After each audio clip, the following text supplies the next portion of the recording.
this bus driver. Frankly, that's what Maduro was before he was president. He was a bus driver.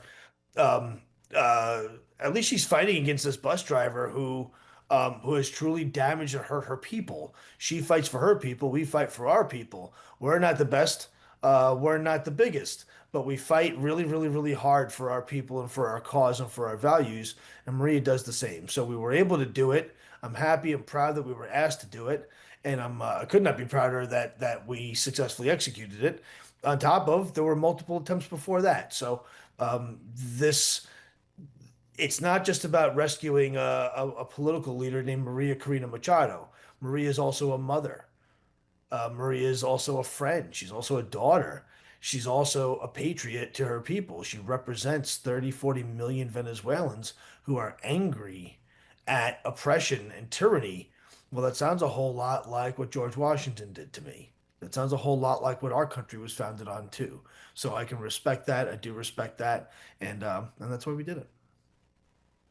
Amazing, Brian. This next question. Your team has carried out rescues in war zones, including Afghanistan and Ukraine. How did this mission compare in terms of risk and complexity? If you take out the part that it's Maria, yeah, imagine if Maria was not the Maria Corina Machado and was a random Venezuelan or a random American even. Then this operation was very simple. We've done boats before, we've done maritime ops before, we've done lots of behind enemy lines things before. When we did Kirillo Alexandrov, who's the first American victim of war crimes alive since World War II, we did 52 Russian checkpoints in a war zone while getting shot at. Here, it's not an active war zone. It's just not. So and then had to traverse through a very active war zone by land, and you couldn't fly. So, just comparatively speaking, we've done way harder things tactically from a tactical perspective than this. That said, because it's Maria Corina Machado and the signature of her is so high, and the whole world is trying to find her, and there's a price on her head, that changes everything, and this makes this one of the most harder things we've ever done because of who she is and what she is, and also the if things don't go well, the risk. The success was international news. I promise, if we all got killed, it'd be international news too. Brian, how was contact established with Machado and how long did the planning of the operation take? We got contacted Friday night late, a week ago, over just over a week ago. Friday night, very late. An initial call happened that same night. A deeper conversation happened Saturday. My team deployed on we forward deployed Sunday night, set conditions for Monday, and executed Tuesday. That was a week ago. Got it. Would your organization ever cooperate with international authorities under legal authorization to assist in bringing senior Venezuelan regime figures to justice? I get asked this question all the time. I would Grable Rescue is a humanitarian organization. We're the fire department, not the police department, as it were. Um, I get asked all the time, well, will I go get Maduro? In fact, I probably could get Maduro. I probably could with enough funding and budget and the rest. But that's not what we do as an organization. Having said that, so as Grable, would we go and do a rendition or something like this? We would. I don't think we would. We're not fighting Maduro. We're not fighting anyone for that matter. We're saving lives. We're a life-saving organization. We're not a life-taking organization. Having said that, if there was an effort to bring him to justice and our advice or our assistance was valuable, I'd certainly be welcome I'd certainly be open to discuss to giving ideas and contributing. But I don't think but you wouldn't find a guy in a Grable Rescue shirt um, taking Maduro out by sea and that kind of thing. We wouldn't do that. Got it. If anyone else has more questions, please put them in the chat. I'm going to take another one here. Brian, there have been some reports that Maria was actually injured during the operation. Can you elaborate a little more about that on what you are allowed to or able to tell media and release about that? Yeah, I don't want to get into releasing her medical stuff. That's all personal. But what I'll say is that Um, I'm a pretty big guy and I'm a pretty tough guy. This happened a week ago and I'm still sore. So I can put it to you that way. My back still hurts, my knees still hurt. This was a very, very treacherous, daring, uncomfortable, wet, uh, bouncing, a lot of,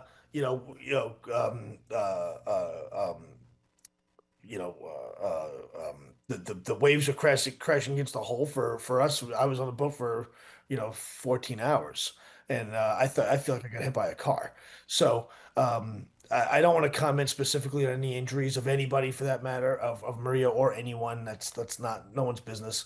The other part that I'll say is that there are many, many, many, many, many things of this operation, many aspects of this operation that have not been disclosed and won't be disclosed for operational security purposes. So, if things from her team leak out, uh, um, nothing I can do about that. But there's lots of details, including some funny moments that have not seen the light of day yet. And my intention is to keep those with my pictures of Hitler's girlfriend and the Zapruder film, and not tell anyone about those. All right, on that note, what is the most important thing that people need to understand about this operation, Brian? Um, the most important thing is that this was done completely and totally private. The discussion about the government deeply involved is just not true. Um, People need to understand that American audacity and tenacity and creativity can literally change the world.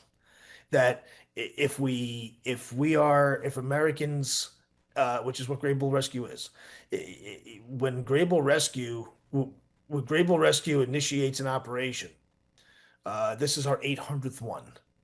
Every single one of them, we've been told, can't be done. Every single one, and every single one we've successfully pulled off. Why is that? And without the government, we are completely and totally private.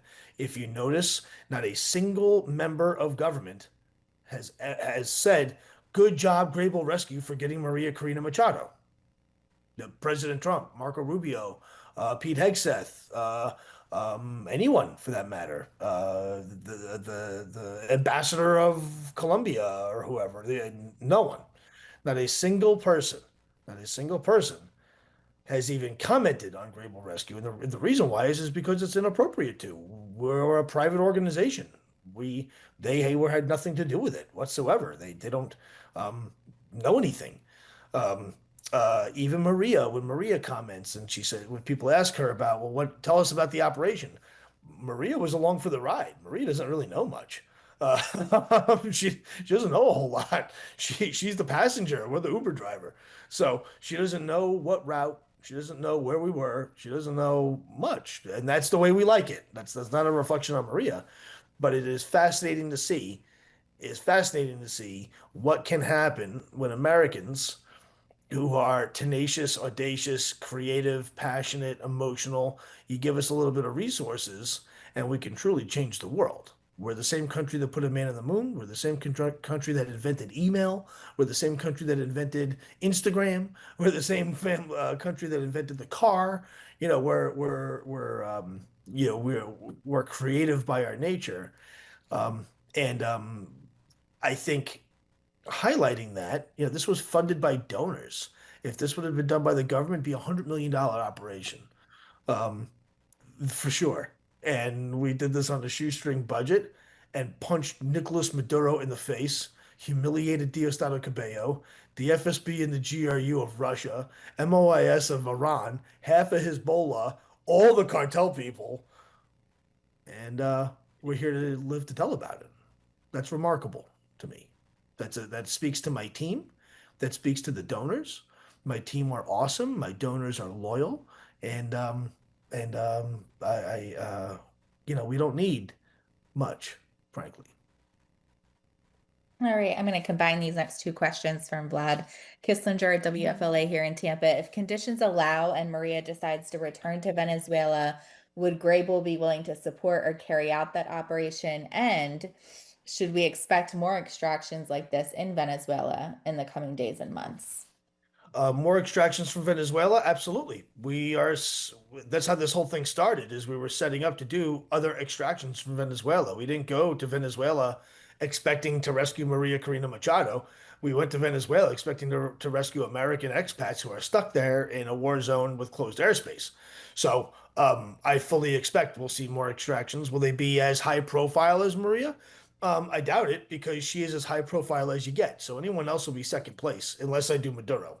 Unless Maduro, if Nicolas Maduro calls us for extraction, which would be really funny if he did, we'd be happy to help. And I don't know that that boat would get to shore. I'm not too sure how that would work.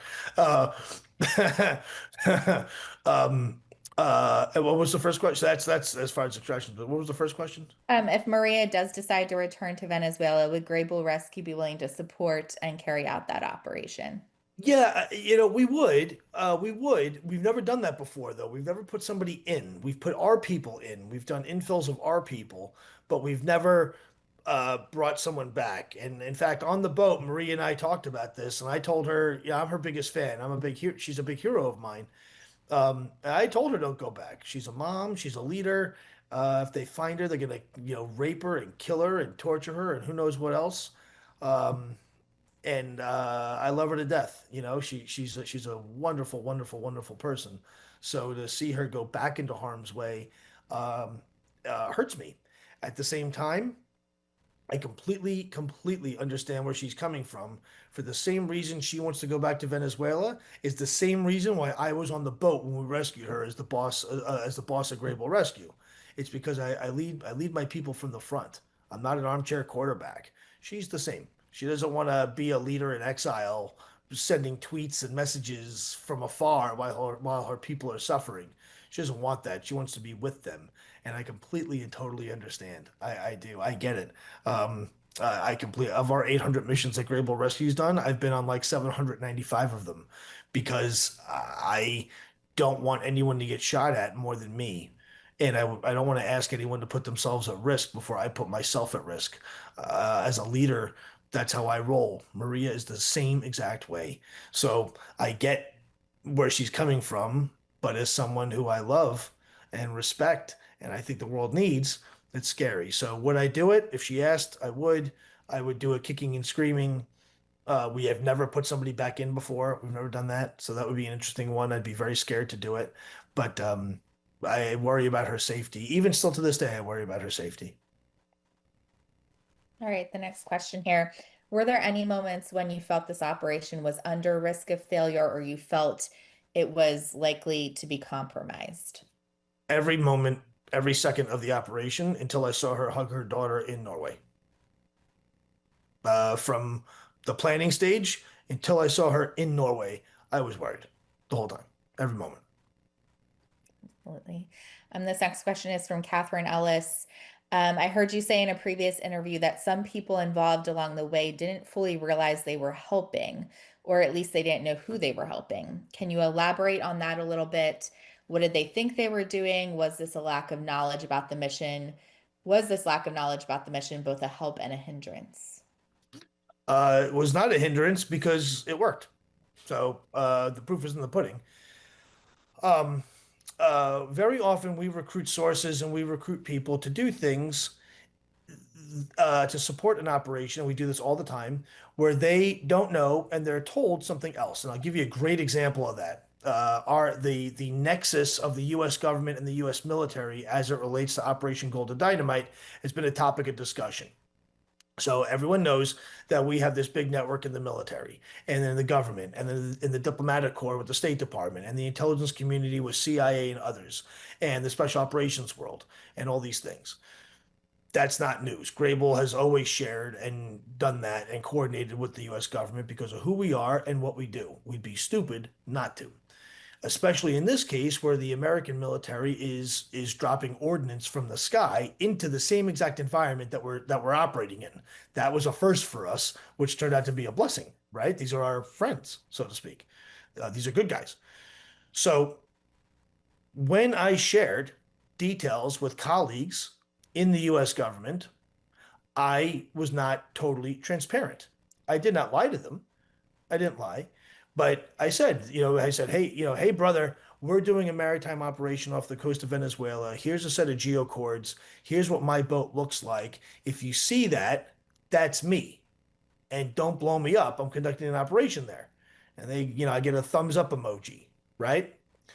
Most people thought that we were extracting an American citizen from Venezuela because Grable Rescue has done that a lot.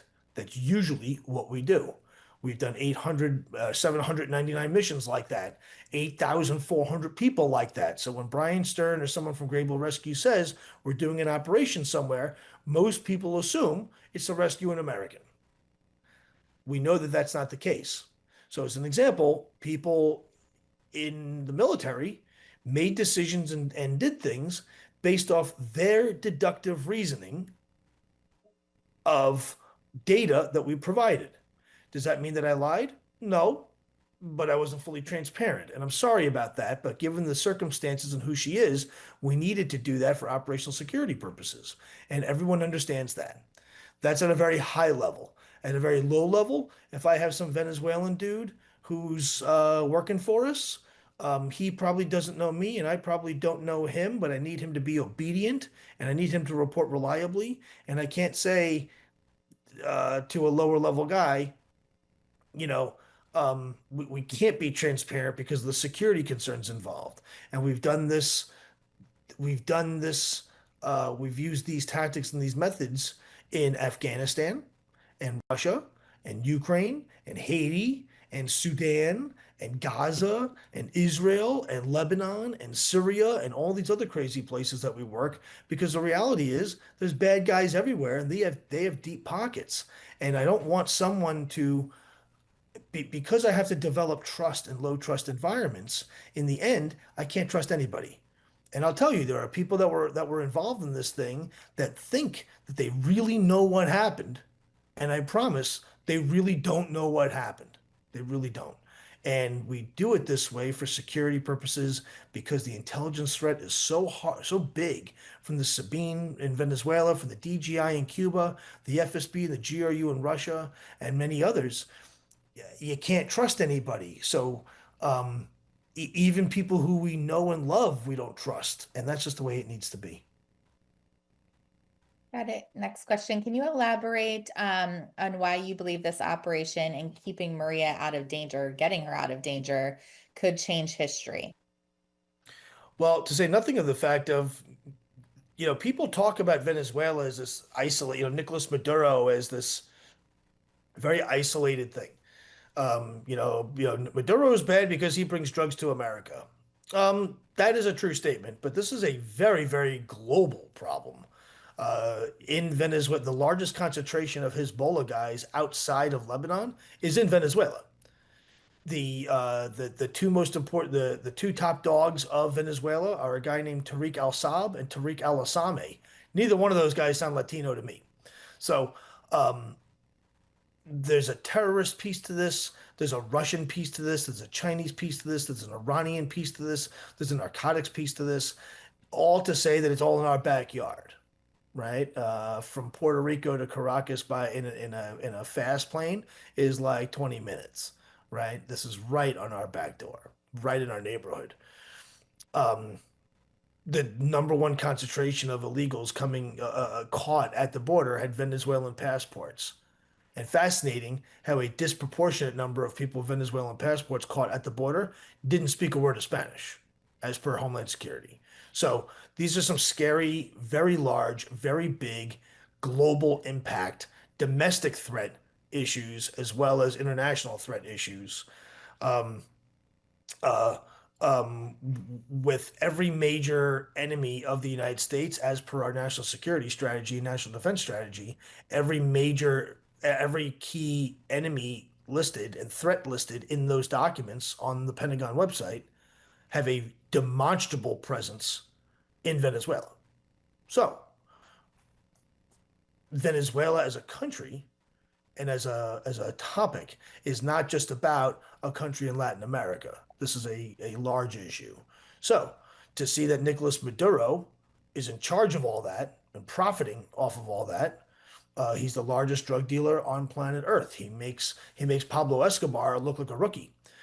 Um, um, to see that Maria is trying to correct that makes her a friend, makes her an ally. And because of that, this goes beyond just, oh, she's an opposition leader of Venezuela. She's a world leader. She's fighting global threat. Global threat. The Russians are sending troops to Venezuela to go help them out. The Russians have given Venezuela surface to air missiles to try and shoot our aircraft down.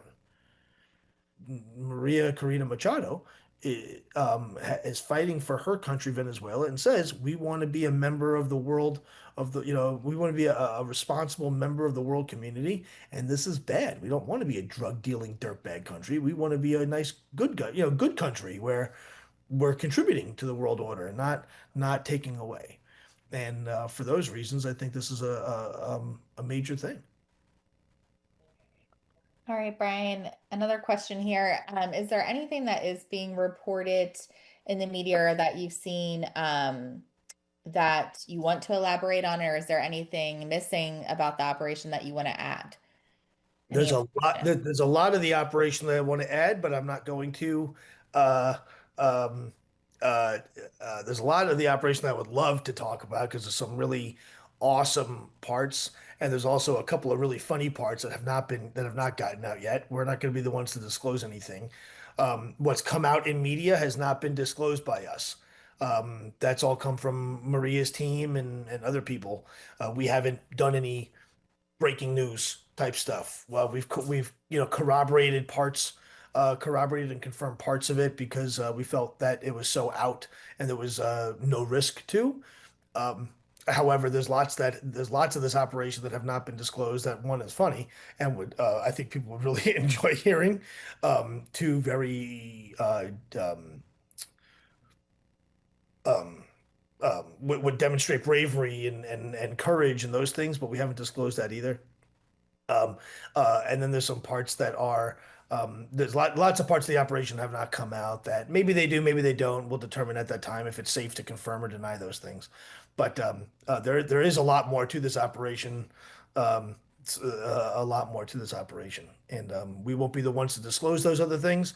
And and if they do come out, we'll figure it out from there. As far as things that have come out, what do I think? I think largely what has come out has been um, in general, obviously what we're saying is accurate, but I will say that there have been some things that have come out that are not accurate, and that's really a product of our counterintelligence campaign, where people thought that they understood things and they didn't understand, and they don't know, they can't separate the truth from the lie. They don't know the reality from the dream. They weren't there, so there's no way for them to know. They got to take their sources' words for it, and those sources maybe we misinformed, and we did that for exactly this reason because people talk. People talk to the enemy. People work for the enemy sometimes. Good guys flip. We flip people and trade people all the time, as a matter of course. People leak things to the media, all kinds of things. So we do it this way specifically because of those problems where people think that they really know and actually they don't. The only way you know is if you were actually on the boat and if you're actually in the car and if you're actually on the ground or if you're actually on the plane. Other than that, you're hearing it from someone else who may or may not be reliable, who may or may not be being fed something wrong. And that's just the way it has to be. It's why we record all the videos. What's interesting, 800 missions, we've got like 9,000 videos. We have a lot of videos on this operation that we have not disclosed, that we haven't disclosed any of them deliberately because there's no need to, and there's some security concerns there. But it's why we do it. It's why we record everything because the reality is, if it comes down between my word and someone else, don't have to take my word for it. Number one, Maria's in Oslo, so I have that part done. And more importantly, because I'm on the operation and my team are on the operation, you'll see pictures of us doing the work. We don't have to say, trust me, we've got the proof. All right. Without naming anyone, Brian, did any individual within the regime secretly assist in facilitating her exit? Uh, The Maduro regime. I can name every single person in the regime that helped. That's it. uh, uh, Absolutely not. This rumor. This is a textbook Maduro regime tactic. When they get embarrassed, this is actually straight out of the Russian playbook too. Vladimir Putin taught this to the Venezuelans. Um, when they get embarrassed, they're humiliated. The only thing they can do is either say, "Yep, we sucked. We got punched in the nose a little bit, and we're embarrassed," or say, actually, we knew what was going on the whole time. We knew, and we let it all happen. None of that is true. The likelihood that they know is about 1 billion to 1, and I say that because even the good guys didn't know, let alone the bad guys. So um, I would absolutely not work with the bad guys without working with the good guys too. So if the good guys, if we didn't work with the good guys, we certainly didn't work with the bad guys. Certainly not. All right. And If there are any other questions, further still, to suggest that they would help is pretty comical, right? Like that. This is the same Maduro regime that spends $1 million a day trying to find her. They've gone after her and her family multiple times. They were active on social media this whole week talking about how bad she is and how she's in Europe and they know. And as soon as she comes back, she'll be a war criminal and all this other good stuff, right? Diosdado Cabello was the ringleader of this stuff. Diosdado was all over social media saying, "We know where she is. She's in Spain. She's in Europe. She's here. She's there." And then this happens. And magically, the same guy says, "Actually, we helped out with this operation." Well, then why were you online saying that you knew she was in Europe then? Why would you do that? Why didn't you just put her on an airplane and fly her to Norway? Just be done with it. got it, Brian. If there are any other questions, please put them in the chat. I'm going to add one more here. Brian, does Grable Rescue know how many Americans are in Venezuela currently? And if the US does mobilize in the country, how can people contact you at Grable Rescue? Yep. GrableRescue.org is our website. That's where people can go to ask for help. That's also where people can go to give help. There's a big button there that says request. There's a big button there that says donate. Everyone should be pushing one of those buttons. If you are an American and you need help, ask for help. We'll come for you. If you're an American and you love America and you don't need help, you should help us. Push the donate button. Everyone can do something. Also, social media is very helpful. We have Instagram and Facebook and LinkedIn and X and whichever ones, all the other ones. We got all that stuff. That's a great tool that helps us out a lot to help with raising awareness and helping people find us. Remember, when you call the embassy, um, they don't connect you to us. In fact, there is no embassy in Caracas, so they're not connecting you to anyone.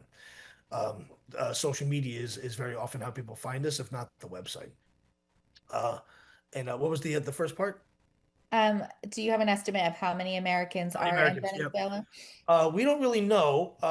Depending on which stats you look at and the veracity and the accuracy of those, between 15 and 30,000, which is a big variation, but a lot of people. There's lots of expats in Venezuela, lots of oil guys in Venezuela, lots of dual citizens in Venezuela. So, yeah, will they all be under duress? I actually don't think that many Americans will be under duress. I don't, but I think everyone will be very frightened if and when this war starts, and I think this war starts pretty soon.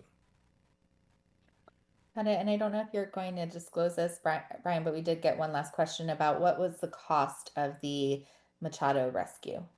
I don't want to get into it, but not as expensive as you would think is what I'll say. And if this was government, this would be in the, you know, eight-figure at least area, and we are well below what we're in the six-figure area, but not by much.